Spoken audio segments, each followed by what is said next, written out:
Welcome to Kenton's videos. Enjoy the video. Hello and welcome. In this video, I will explain how to launch control an Audi R8. Before attempting a launch, it is crucial to prepare your vehicle and surroundings. First, make sure your engine is fully warmed up to its operating temperature. Next, select the dynamic driving mode using the Audi Drive Select system. Finally, always ensure you are on a safe, straight, and clear road, free from traffic or obstacles. To perform this high-performance, maneuver responsibly. Now, let's engage the launch control system. With the engine running, briefly press the ESP switch once. You will see a warning light indicating that the electronic stability program is in sport mode. Next, firmly press and hold the brake pedal all the way down with your left foot.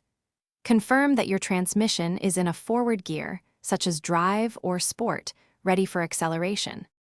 With the brake firmly held, it's time for the exciting part. Press the accelerator pedal completely to the floor with your right foot. The engine revolutions per minute will rise and then stabilize at an optimal level, typically around 3,000 to 3,500 RPM, indicating the system is ready. Once the RPMs are steady, quickly and completely release your left foot from the brake pedal. The car will then launch with maximum acceleration.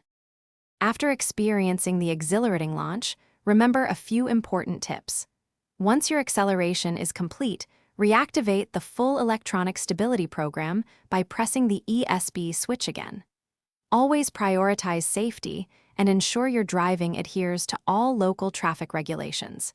If you plan on performing multiple launches, allow your vehicle to cool down for several minutes between attempts to maintain optimal performance and prevent excessive wear on components.